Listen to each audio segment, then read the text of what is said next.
Bonsoir et bienvenue dans l'Africa Newsroom. À la une de l'actualité, ce soir, où sont passés les revenus des diamants? Le Parlement du Zimbabwe veut entendre l'ex-président Robert Mugabe sur cette question. La date de la convocation n'a pas encore été fixée. Alors, est-ce le début d'une véritable politique anticorruption ou s'agit-il d'un simple effet d'annonce à quelques mois de la présidentielle? C'est l'une des questions que nous allons poser à nos invités dans quelques instants.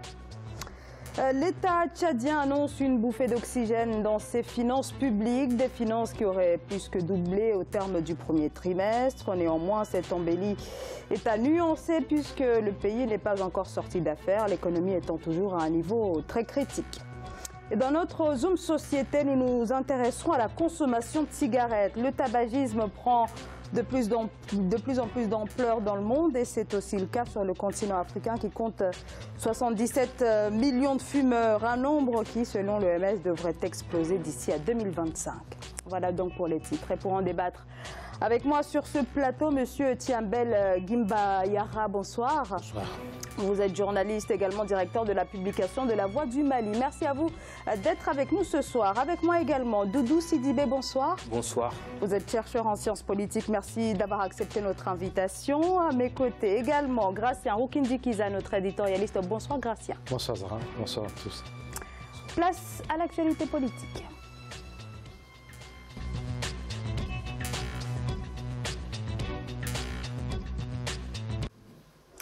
Le Parlement du Zimbabwe veut donc entendre l'ancien président Robert Mugabe au sujet de l'utilisation des revenus tirés des mines de diamants durant sa présidence. En effet, l'ONG Global Witness met en lumière un certain nombre de détournements, des fonds qui auraient servi à financer la répression d'adversaires politiques. L'ex-président est directement visé et 37 ans après une présidence controversée, 5 mois seulement après avoir été contraint de la quitter, Robert Mugabe serait donc sur le point de devoir rendre des comptes. Les précisions de Gladys Mamba. Robert Mugabe dans le viseur du Parlement du Zimbabwe. L'ancien chef de l'État âgé de 94 ans pourrait prochainement rendre des comptes sur l'utilisation des revenus issus des mines de diamants du pays durant ses 37 années au pouvoir. La Commission des mines et de l'énergie du Zimbabwe a décidé de le convoquer, bien qu'aucune date n'a pour l'instant été communiquée. Cette manière d'interroger l'ancien président, ça risque aussi d'antagoniser un peu les forces en interne, mais c'est un risque à prendre. En réalité, ça va raviver les plaies et surtout cette obligation de vérification et cette manière de procéder a l'avantage aussi d'accéder aux arguments de l'intéressé et surtout de savoir comment a été utilisé cet argent. 15 milliards de dollars de revenus diamantifères auraient été perdus à cause de la corruption et de l'évasion des capitaux. Un chiffre avancé par l'ancien président de la République en 2016, année durant laquelle il annonçait lui-même la nationalisation des mines de diamants du pays. La Commission des mines et de l'énergie lui demande aujourd'hui de justifier cette somme colossale. En 2017, l'organisation de défense des droits de l'homme accusait Robert Mugabe de profiter des revenus de cette manne pour financer l'oppression politique. C'est une équation lourde et aujourd'hui le bilan doit être fait et donc les vieux dossiers sont en train de remonter et on ne sait pas comment ça va tourner, mais en tout cas c'est une volonté de faire le bilan critique d'un homme qui était véritablement autocratique dans sa manière de faire. L'ouverture d'une enquête pourrait intervenir alors qu'en janvier 2018, le Zimbabwe, 8e producteur mondial de diamants, annonçait son intention d'augmenter de 65% sa production, déjà estimée à 1,8 million de carats en 2017. Alors Thiambel Gimbayara, effet d'annonce ou une véritable volonté de la part des autorités du Zimbabwe de faire la lumière sur les cas de corruption? Une question difficile parce que le contexte est que c'est quand même le père de la nation. Cela n'est pas du tout une intention de poursuite. Mais si cela devrait se faire, ça devrait s'inscrire dans une politique menée par un État indépendant et un président élu. Ce n'est pas le cas. J'ai peur que l'arbre de la corruption ne se cache derrière la forêt des difficultés de Manangwa. Et ça, il faut le regretter. Robert Mugabe n'est pas à l'abri d'une poursuite, il n'est pas à l'abri d'une convocation de rendre compte de sa gestion, mais cela doit se faire dans le cadre d'une politique de lutte contre la corruption et non l'indexer, le viser par rapport à une politisation. Doudou Sidibé, est-ce que vous y croyez véritablement ou il s'agit là d'une tentative de séduction des électeurs à quelques mois de la présidentielle? J'aurais bien aimé y croire parce que je suis pour la reddition des comptes. Après avoir géré, il faut rendre des comptes au peuple. Mais ce qu'on voit dans ces derniers temps dans beaucoup de pays, c'est qu'on persécute les opposants parce qu'ils constituent une menace au pouvoir en place, parce qu'il y a l'approche des élections. Je pense qu'en juillet 2018, il y aura les élections au Zimbabwe. Et donc, le parti s'est reconstitué. Il y a un nouveau parti qui a été formé sous les cendres de l'ancien parti au pouvoir, dirigé par Mugabe à l'époque. Et je pense que c'est cela peut-être qui fait peur à l'actuel président. Mais Mugabe est un symbole. On ne doit pas le viser ainsi pour rien, en fait. Je pense qu'il y a... Ah, pour vous, on le vise pour rien, si j'ai bien compris vos propos? Pas forcément, mais je veux dire qu'il y a peut-être d'autres dossiers plus importants où on peut avoir des preuves probantes, parce qu'ils sont au pouvoir, ils étaient vice-présidents en plus, donc il doit être au courant des choses. Mais vouloir rebondir sur une déclaration du président, je pense qu'il y a anguille sous roche. Gratien Oukindi-Kiza. Alors, je pense qu'il faut distinguer des choses. Il y a l'exécutif et le législatif. Il est convoqué par le Parlement, donc le pouvoir législatif. Ce n'est pas le procureur qui le convoque. Déjà, il a de la chance parce que c'est dans un cadre disons, pour l'écouter, pour savoir comment ils ont perdu les 15 millions de dollars. Donc, et en plus, ce qu'on peut dire, c'est que Mugabe, oui c'est vrai, il s'est battu pour l'indépendance du Zimbabwe. Il a dirigé le pays. Je ne dirais pas qu'il s'est remboursé, non. Mais en réalité, il a dirigé le pays. Après, il a pu asseoir aussi. Il y avait une certaine dictature. Il y a des gens qui ont été tués, des gens qui ont été des accidents arrangés. Il y a eu beaucoup de cas de corruption. On ne voit pas vraiment comment il a pu relever l'économie du Zimbabwe. Le père de la nation, c'est dans le passé. Aujourd'hui, c'est un citoyen comme tant d'autres. Et je pense qu'il ne peut pas bénéficier. S'il a fait des erreurs, il peut être puni selon la loi, comme tout le monde. Donc, moi, je pense qu'il y a eu des cas de corruption. Ce qui se passe aujourd'hui, sûrement que c'est un effet d'annonce, parce qu'il y a des gens qui sont au pouvoir, qui étaient avec Mugabe, qui peuvent être touchés. Donc, je pense que ça va se limiter dans les alentours de Mugabe, autour de Mugabe, des gens qui sont partis avec Mugabe jusqu'aux élections. Et après les élections, je pense qu'ils vont faire sorte de silence pour permettre aux autres aussi de manger, entre guillemets. Alors quand même, donc, vous l'avez, on l'a tous dit dès le début de cette émission, la présidentielle donc, approche et le président, bien sûr, le président par intérim Emmerson Mnangagwa est en route aussi pour cette présidentielle. On sait qu'il a été le bras droit de l'ex-chef de l'État, donc Robert Mugabe. Alors je rappelle qu'il a occupé d'importants postes ministériels, la défense, les finances, puis en 2014, il est devenu vice-président. Et par ailleurs, on rappelle aussi quand même un passé assez trouble, notamment ces événements de 1983, où voilà, des événements qui ont fait 20 000 morts, donc un bilan assez lourd. On peut dire que l'histoire d'Emmerson Mnangagwa est étroitement liée, bien sûr, à celle de l'ex-président, un passé imbriqué à celle de Robert Mugabe, qu'il tente aujourd'hui de se débarrasser. C'est une réalité. Le crocodile, comme on le surnomme, l'actuel président, a été vice-président, a occupé des responsabilités dans ce gouvernement. Robert Mugabe ne se peut pas répondre seul sans lui. Il est comptable quelque part de ce bilan-là. Je ne sais pas comment il va se débrouiller devant le Parlement. Mais je pense que Robert Mugabe est plutôt indexé parce qu'il s'est affiché récemment avec un ancien général qui a un parti qui veut conquérir le pouvoir. Donc, d'où la politisation de cette affaire. Bien sûr que la corruption est une préoccupation de nos États et la lutte contre la corruption est une réalité. Ce pays si on a détourné de l'argent, on doit rendre au peuple. Cela est une lutte noble, mais elle ne doit pas du tout être politique. Elle doit se déduire du champ politique et être menée de façon sérieuse, parce que c'est une lutte sérieuse. Alors, Doudou Sidibé, est-ce que cette lutte est menée sérieusement? On sait que le Parlement n'a pas ouvert d'enquête. En fait, il veut simplement entendre Robert Mugabe sur des propos tenus il y a quelques années. Oui, il n'y a pas d'enquête. C'est ce que j'ai dit tantôt, en fait. Si vraiment c'était une affaire très sérieuse, ce ne serait pas seulement ce dossier-là. Robert Mugabe a régné pendant 37 ans. Je pense qu'il y a quand même beaucoup de dossiers à voir. Et donc là, je pense que c'est juste parce qu'il y a des élections qui arrivent. Hein, c'est pour divertir un peu le nouveau parti qui a été créé et qui est proche de Robert Mugabe, pour que ces gens-là ne puissent pas s'occuper réellement de préparer les élections, la stratégie, etc.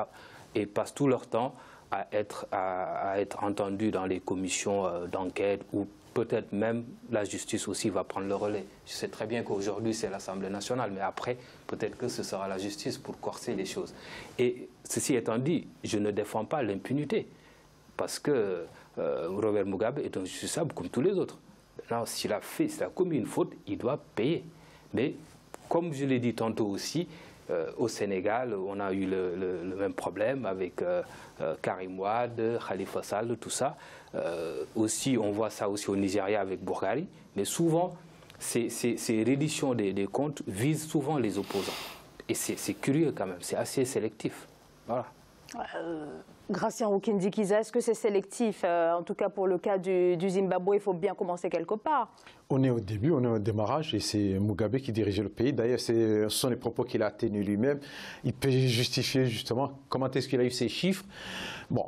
Alors, il a parlé de 15 milliards de dollars de revenus diamantifères qui auraient été perdus. Oui. Il a parlé de corruption, de sociétés étrangères. Perdus, oui, justement, mais de quelle façon il doit expliquer comment est-ce qu'il a su ce chiffre, s'il a pu évaluer, s'il a pu quantifier, c'est-à-dire qu'il a des pistes. Et je pense qu'en même temps, pour moi, c'est une bonne occasion qu'il parle, on l'interroge, il va parler, éventuellement, que ça peut déclencher des enquêtes autour de lui et autour d'autres personnes qui ont dirigé pendant un bon moment le pays. Donc, je pense aussi à celui qui est au pouvoir, ou les parlementaires, les députés, ils peuvent essayer de déstabiliser les proches de Mugabe qui peuvent se présenter au niveau des élections législatives. Donc, pour contrebalancer, prendre leur place, eux qui n'ont pas été fidèles à Mugabe. Donc, ça peut être aussi une lutte interne au sein du parti ZANU. Donc, il y a aussi la volonté d'écarter ceux qui ont continué à suivre Mugabe. Tiambel.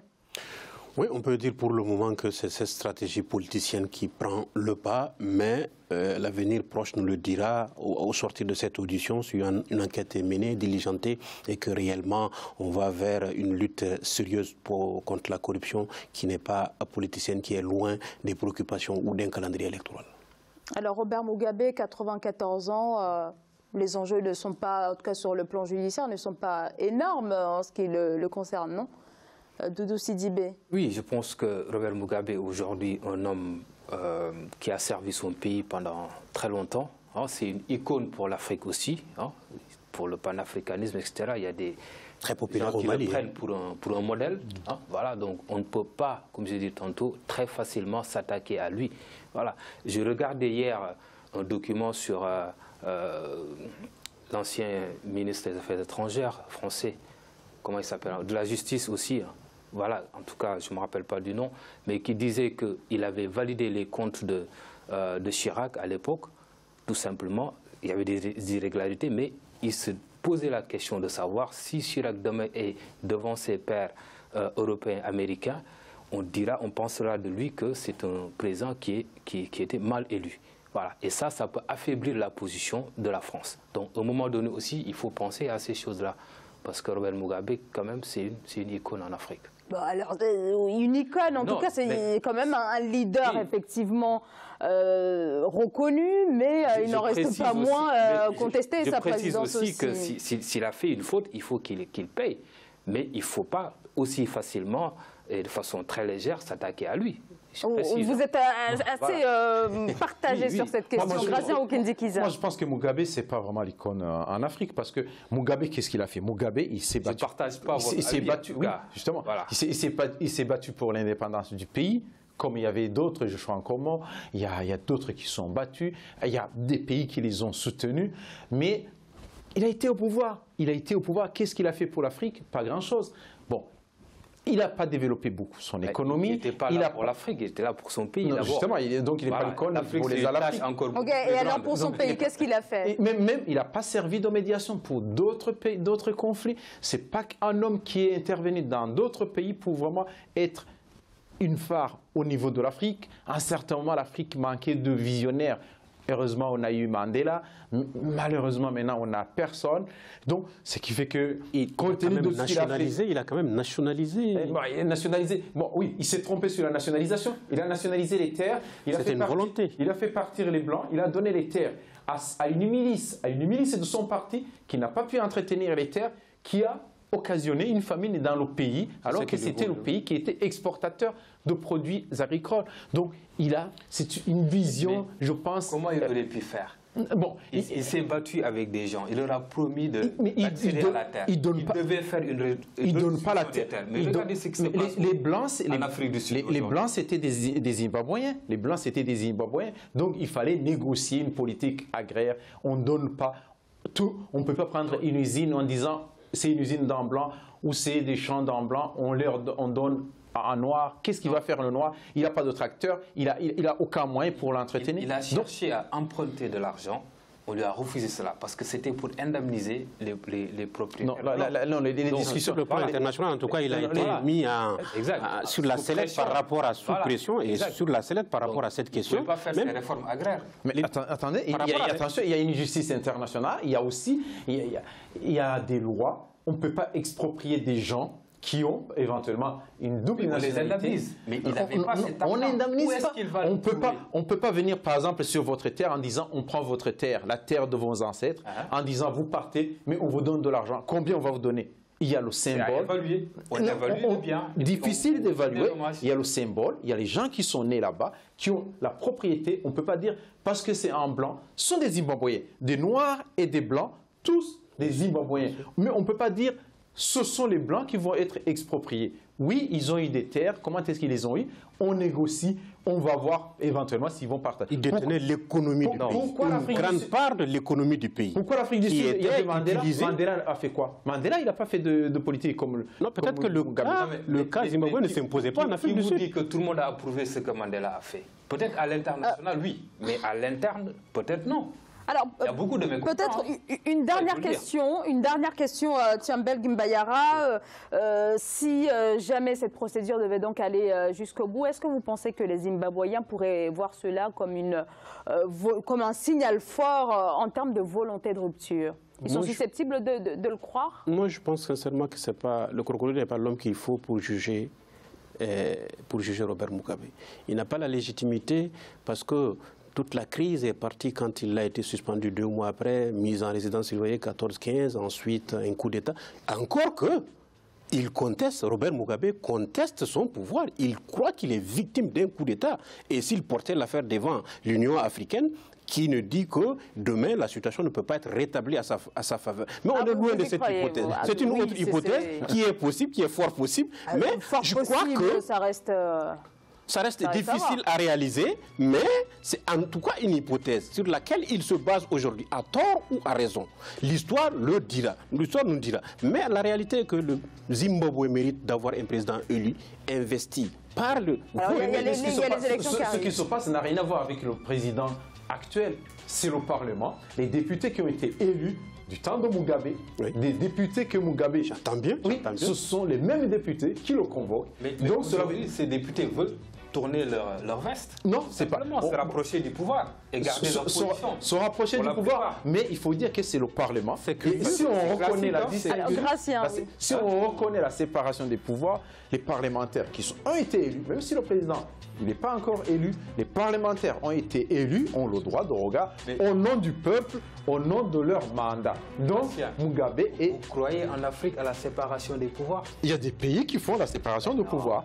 Oui. Bon, alors, Gratien, pour vous, Emmerson Mnangagwa n'a pas eu son mot à dire dans cette décision-là? Qu'il ait son mot à dire, je ne peux pas savoir parce que ça peut se passer d'une façon ou d'une autre. Mais en réalité, c'est le Parlement, les élus du peuple qui convoquent qui provoque Mugabe. Ce n'est pas vraiment le président. Donc, de cette façon, ce sont des gens élus qui ont une certaine légitimité, qui exercent leurs prérogatives. C'est quand même curieux de leur part. Voilà, on va conclure sur ça, en tout cas, pour ce qui est de cette partie. On revient dans quelques instants après la pause. À tout de suite.